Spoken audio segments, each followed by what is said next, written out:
Welcome to the Okiki Podcast, where we make inspirational people known. Brought to you by your host, Fian O'Brien. You are listening to the sounds of inspiration.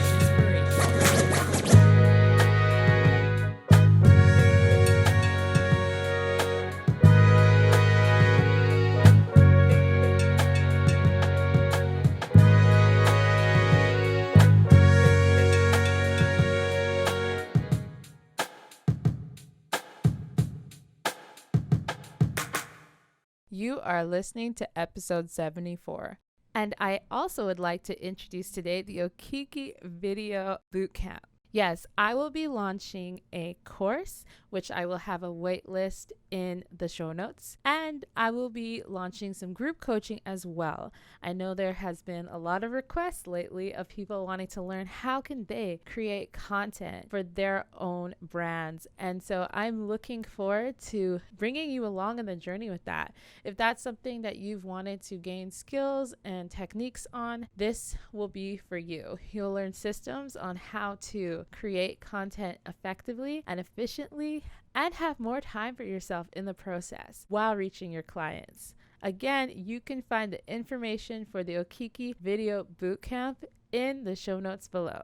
On today's episode, I get to interview Kison Patel, who is the founder and CEO of M&A Science. So we get to learn from his 10 years of experience about mergers and acquisitions and what it took to really build a tech team that helps other corporations and businesses do this even more efficiently. Not only does he run a mergers and acquisition tech company, he actually has a podcast of his own. And he likes to bring the best practitioners where they can share their best practices and lessons from real life deals. So if that is something you are interested in learning about mergers and acquisitions and how companies work, this is definitely the episode for you. And by the way, if you've been loving the Okiki podcast and the episodes, be sure to leave us a rating and to let me know which episode is impacting you the most. And be sure to subscribe to the Okiki podcast both on Spotify and Apple Podcasts. And on with the episode. Hello, everyone, and welcome to the Okiki podcast. And today I have a very special guest. His name is Kison Patel, and he is the CEO of M&A Science. He has a passion to drive the M&A industry forward, and he has over 10 years of advisory experience. He has sold larger companies, such as commercial banks and hotel chains. And so he has a lot of knowledge to bring us today about M&A management, agile best practices, and solving industry problems with software. So thank you so much, Kison, for being on the Okiki podcast today. Hey, thanks for having me, Fian. So before we get into more of what you do, I wanted to ask, how did you get into this space and what was your educational background? Was this something that you always wanted to do, something in the management space in general? No, it was really different. I actually failed out of undergrad. I was doing a management information system program, but just struggled. I was somebody with an extremely short attention span. And when courses in college moved to lecture base, I struggled dearly with it. And I ended up getting into a real estate career, figuring I could build a career without having to have the requirements of a degree in real estate, and struggled there as well to sell residential real estate, but was always interested in businesses, how they worked, had family members that owned businesses, and found my way to work with a little boutique advisory shop that was helping business owners buy and sell businesses. And I started getting my traction there, where I really enjoyed spending time reviewing financials, building out a business case on deals, finding the opportunities to add value. And that after a year, started my own practice to do that, but have a better focus than the firm I was working at. I think they were very broad and didn't have a clear focus on what industries they wanted to hone in on. And that's what led me to specializing in hospitality and then eventually small financial institutions.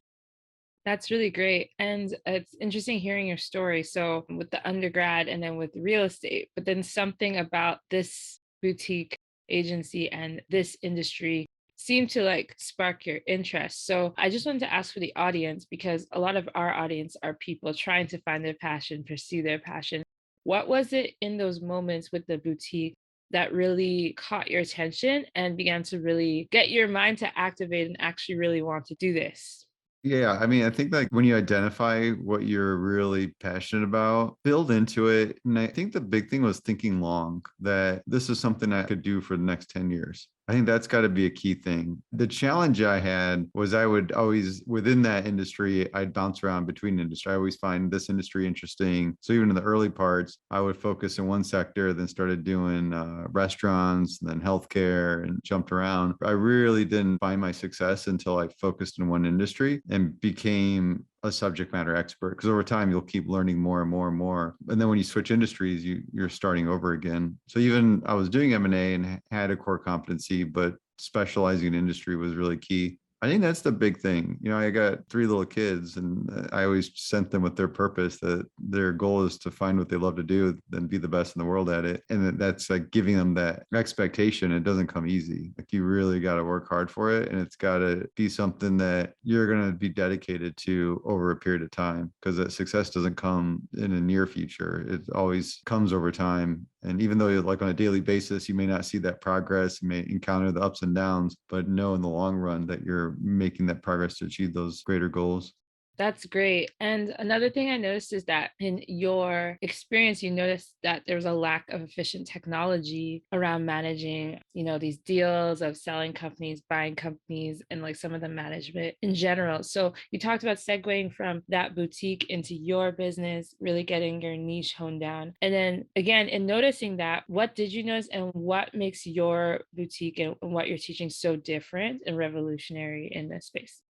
Yeah, it started with the software in the beginning, where I took a lot of inspirations from the software industry, seeing how these software engineers were utilizing project management tools to manage building software, and drew parallels to similar challenges that we had managing M&A. Why not have a similar type of product to help with that? And we really started the company around that. What we soon found in working with a number of corporations was there's this larger underpinning problem in the industry, that the industry itself lacked standardization. There's a lack of best practices, even evidence-based approaches in doing these large complex deals. So from there, we really took the time to interview practitioners, learn from their experience, be able to identify patterns, identify what are the proven techniques in the industry, and document it into a framework. In doing that, one of the key themes we kept reflecting on was that the software engineers, they not only use these tools, but they use these agile techniques that drive a lot of efficiencies in the way they work together, that again could be applied fundamentally to M&A. And we started blogging about it, but it wasn't until we had conversations with Google and Atlassian and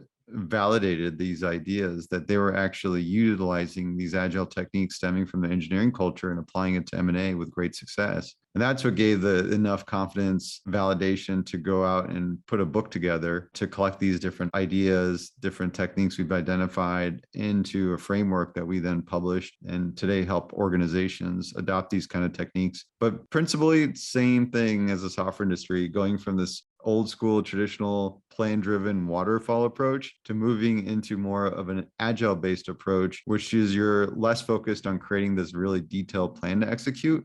You're more focused to respond to changes as they're happening. When we think of software, the challenge is you have a lot of assumptions about the user wants, and you can run off and create a detailed plan and go build it and then get feedback from the user. And it's extremely expensive to make those changes once you build a product. So the idea of the agile is that you break down what are the components or features that are going to create value for the user, prioritize it, and then build it section by section. And you're continuously reprioritizing as you get feedback. So you'll deliver something real simple, get the feedback, iterate on it, and build it out that way. So it's more around getting the feedback and making those changes as you gather the feedback.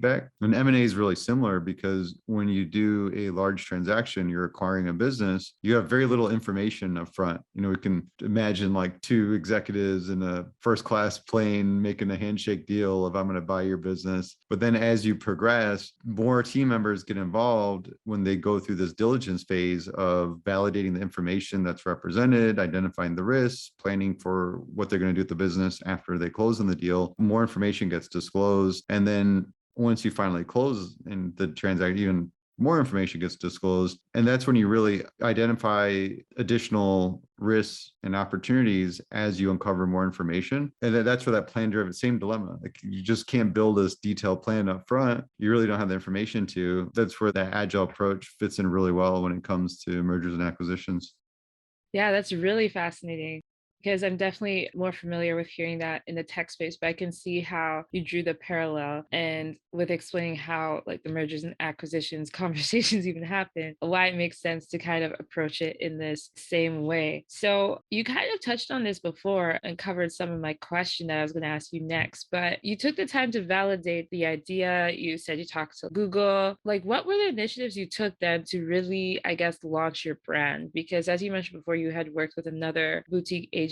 So, how did you create that buzz, I guess, in your industry and create that trust that people want to approach you as the expert? Like, what was the initiatives behind that specifically? That takes time and it really does evolve because in the beginning, you're starting from little resources. So just getting a website and getting messaging up there is the starting place because people are always going to look at your website as a reference. Even doing that, that feedback loop, because who are your prospective customers? Are you actually using their language or using your language? And it's important that you had those early conversations to validate the problem you're solving so that you can listen to your prospective customers, how they describe the problems that they have that you're solving for, and being able to utilize that same language because that's what's going to resonate and land the best with your prospective customers. It's not always what you think it is. And maybe it is, but you can always fine tune it when you get that feedback from the actual representation of those customers. I think once you start with that website, you start with the basics. I think the mistakes we made were anything that we spent a lot of money for in the early days. I think at the end of the day, to get our first customers, we had to go knock on doors. I mean, we were literally cold messaging, cold outreach on LinkedIn, and doing a lot of it. The nature of our business involves managing sensitive information. So there was a big trust issue that we had to overcome. It wasn't easy at all. I mean, I had friends in the industry and I still couldn't get them to use our solution. I had to go out and knock on doors after door after door. And finally, one banker gave us an opportunity to work on a deal. And that's where things started opening up. And then we started making it gets a little easier. But there was still challenges with the go-to-market. I think along the way, we kept referencing what competitors were doing and basically copying what they were doing, which isn't, again, the right thing to do. That feedback loop, can you talk to those prospective customers, understand how they buy, how they look at your product, how can you make it easy for them to purchase the product? Because that was our, again, bigger mistakes. When there's a large mature company, they're operating on a completely different model. They had sales reps, they had bottomless expense cards to take people out, and we had to compete against that. We can't do that in the same way that they were. We had to find more creative ways. So then we ultimately found that creating content, educational content, was a much better means. And it was a long term. We didn't have a big budget to run a bunch of paid ads. So we started creating content. We started podcasting, utilizing transcripts from the podcast to write a series of blog posts, use that to feed into social media, and then put together ebooks from that content, these different assets. And that started building out our SEO. And over time, that grew organically and continued to grow and grow. And after 5 years, you really have a pretty substantial amount of content out there that's generating interest inbound. And then at that time, again, really depending on your whole business and market that you're going after, for us, it was important to think of the customer experience and the way our sales team was delivering that. And we continuously fine tune it to understand, take the information and what we're uncovering about the pain points from the customers and how we're providing them a way to understand and get educated on how our solutions would help them overcome those problems. Once you get a sense of where your sweet spots are, because it's early, you run around trying to get money from any firm that'll pay you, but then you'll identify that there are certain types of customers that you have an immense amount of success with, and that's where you really need to focus and grow in that area. And sometimes their economics may be better for you to work in certain areas. For us, the larger corporations were fun for us to work with because they were bigger, they had more complex problems. And the outcome of solving larger, complex problems was you got compensated more, you produce more revenue. So that's where we started gravitating towards that, but then realizing that all these leads that we get don't necessarily fit that ideal customer. And then it made more sense to start going outbound and building a sales team that targeted that specific group. And that's like another early mistake. We started building an outbound team then without a clear ICP, ideal customer in mind. And that didn't work out. It ultimately failed. And then we focused on the marketing, built that up, and then really understood where our ICP was. And that time we were building out the outbound function. So it really, really evolves when you think of the brand, not only just the visible stuff, but it is that experience that you create in the conversations that you have and what you're delivering there. Are you just a straightforward, straight to the point type of sales experience? Or is it more of a consultative sales experience? Are you providing additional resources? Is your approach to provide value upfront for free and build a relationship? That those are all components that fit into your brand that needs to align with the greater image that you provide that people reference as soon as they come to your website. Yeah. No, actually, thank you for that answer because I feel like that really mapped out for the audience, like all the pieces that go into the brand, you know? I feel like that's one of the best answers I've ever gotten because I feel like it's very like, I was on social media or I had my website and it kind of ends there. But you really took us through the journey of even discovering who your ICP was. And I found it really fascinating to hear how you talked about how the content was bringing you people and the podcasting, which as a fellow podcaster for podcasting for 5 years, that's definitely a lot of effort. But then you're realizing who the ICP actually was, and maybe that content isn't even bringing those people, but it seemed like it was bringing some of them because you're able to recognize who to focus on. So that's really fascinating in itself, and that's some of them were still drawn to that content. I guess in light of that too, you kind of talked about lessons, mistakes, interchangeable. So like you said, it kind of helped you really focus on that client. And I would say for those listening who are kind of in your boat too, or wanting to do something similar like you, I should say, what is your suggestion around content specifically and like whether it's good for them, whether they should go about it specifically if they're trying to launch a company, launch a tech company, launch something that they're trying to do uniquely in the world. Given these experiences you had, if someone came up to you and they're just starting out, what advice would you give them? I like the idea of building the content or the audience first, because I feel like a lot of entrepreneurs rush and they want to build a product and take it out to market, and they realize that the distribution part is the hardest part. Building the product's the easy part. But nowadays it makes more sense to flip it around and build the community, which is defining a space. That's the first and foremost, is figure out a space, again, that you're really passionate about, that you can define and build yourself into being a subject matter expert. And it could be anything. You'd be surprised. I mean, the folks that are out there just reviewing microphones or mattresses and they become a subject matter expert, they do really well. They build a whole career out of that, becoming the expert and having the reviews and so forth. So honing in and figuring out what that specific area is that you can be a subject matter expert. Maybe you have your unique spin on it too, because there could be an area that's large enough. There's folks out there, but you can have your own angle and spin to it. I think even our space, like there is a lot of folks that were doing it, a lot of big consulting firms that were providing content, but we noticed there were large research studies with sort of quantitative data points that they collected. And for us, that we realized that the industry, they want to know the more practical how-tos, which requires doing a series of qualitative interviews. So we identified that and said, hey, can we create something different? Let's be a subject matter expert in the same space, but we're going to take a different approach. We're going to be all about the education, hence the brand M&A Science, and we're going to do it through a series of qualitative interviews. So that was our unique approach, even though there was already encumbrance there that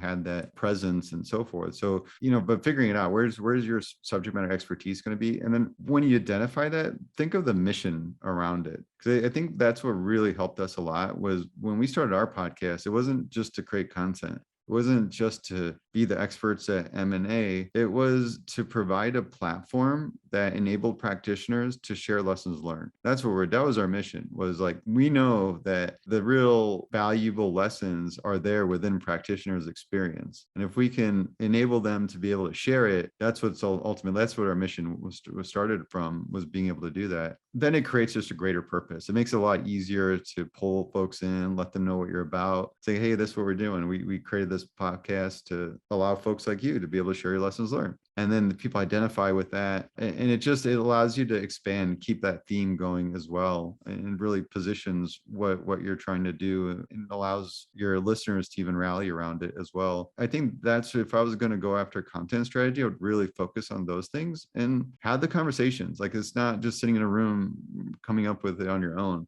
Think of the audience, who those folks are, try to get conversations with them. Even just tell them, hey, I got an idea for this content series, but I want to make it valuable. Would you mind taking 15 minutes of your time to have a conversation? I challenge people to do a series of those. Don't just have a few, but try to get 10, 20, 40, and you'll look for the patterns, look for things that people are asking for. We continue that today, even as a mature company that's 10 years old. We constantly use feedback loops everywhere we can. We do events, we ask for feedback, we want to get better, how do we improve? And that leads us to identify adjacent market opportunities. We've been able to launch additional business lines over time as we identified problems and needs that our cohort of users or community members want. But start with the subject matter area that you want to hone in on, and try to drive a mission out of it to rally your audience around. Yeah, that's great. That's great that it's not just content for content's sake, but like really thinking about, even in that, which angle will be different. What will we be giving our audience specifically that's unique and beneficial to them? And I also wanted to briefly touch on the fact that you created a software. Correct me if I'm wrong, but that also makes you a tech company. So, behind that, given that that was the space, did you also have to go through all the experiences that tech companies go through, where you had to get like the angel investment, VC investment, or was this more of a bootstrap situation towards making this a reality? Yeah, I mean, we bootstrapped this, and it's a decision. It's not one that one size fits all. It really depends on the entrepreneur, their industry, their space they're playing in, the goals that they have. It really depends, because for us, I think we were fortunate. We had an opportunity to raise capital. We passed on it, but it actually allowed us to have a longer run rate. And ultimately, we realized the industry moved a lot slower than we thought. So if we would have raised the money, burned through a cap, we might not be in existence today, but that we were able to stay really lean and weather out those early years. Now we're starting to see that curve in our favor and the growth happening. And now we get a ride along with it. And then at some point, you get the opportunity to reconsider and say, hey, does it make sense? Because there's a lot of considerations. You got to be able to allocate capital well. It's a whole skill set. I mean, just raising money to raise money, it's not that easy. You need to be able to efficiently allocate that capital to generate value, to provide a return to those investors. And that's a whole skill set of its own. And it's difficult to do that in scale. To do it with, a few 100,000, then you get into millions and tens of millions, it gets much more complicated to do that efficiently. Part of it's like assessing your own skills as an entrepreneur and your own personal goals. There's a lot of considerations there. And then in some spaces, like I said, if you don't have that market opportunity to capitalize where you can allocate the capital efficiently to generate the value, then it may not be the right thing to do to raise a lot of capital in that space. You may be better off to take that bootstrap type of approach. And I think too, sometimes you get new entrepreneurs.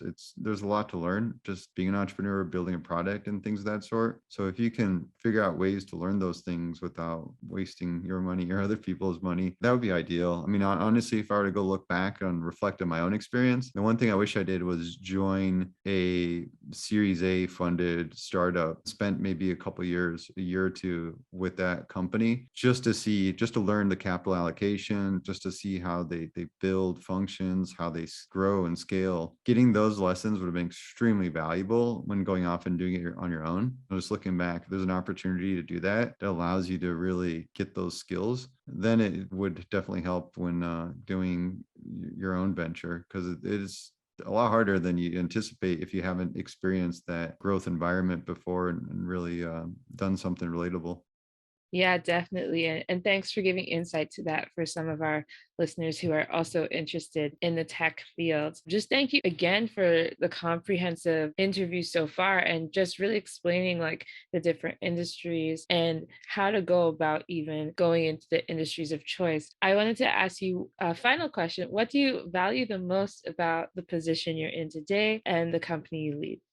Part of it is because we don't have a big investor base. We do have a lot of autonomy in the company, but that allows us to really give us freedom to create and experiment and try things and just really create an open collaborative culture where there's a lot of bottoms up ideas coming from team members. I think that's a big thing that I really enjoy, that we get I'm a builder. There's different types of CEOs. There's the sales type of CEOs, and then there's various types of profiles, but I'm definitely more the builder type. So it's fun for me to sort of find products to build, and even products within our products. But what I really value is just having the team that we work with, that when you get to be part of building a team that you can be really proud of and excited every morning to work with the team that's capable and go after goals and generate results, build products, generate value for customers. That's just exciting and fun, especially when you just create an environment where everybody feels part of it. They're motivated, they're learning. It's not like a big culture. You hear stories about friends aren't happy with your work, or like it's a toxic culture, but you can really be excited about it, that we got good momentum, the growth is there, we're set off in an industry where there's a massive amount of opportunity to create change and create value for organizations. I think that's what makes it exciting to be in a role like mine. Yeah, thank you so much, Kisan. And thank you for really bringing so much value to our podcast today. Where can our audience find you? And are there any updates that you have or any kind of launches that you have that you'd like to let the audience know about? Sure. If anybody's interested in M&A, a lot of times we think of stereotypes of investment banking careers. There's so many careers in M&A that are fascinating in all areas. Every function of a business will go through a lot of change when M&A happens. So there's a lot of folks that drive those change, the finance side, there's so much. If anybody's interested in learning more about different aspects of M&A, how it works, we have a website, mascience.com. And last year we launched a diversity scholarship. So one of the big things is our industry, it's underrepresented by women and minorities, and we want to put some action into it. So we created a diversity program that allows those interested to apply and get access to all of our training programs that we have completely free. That's one just resource that we have out there. And then myself, I'm on LinkedIn. It's Kison, Kison Patel. And always happy to connect with those that are aspiring to get in the field or grow. Awesome. Thank you so much. We'll definitely have that in the show notes. And just thank you for the value that you brought our audience today. Thank you, Fiona. Appreciate the time.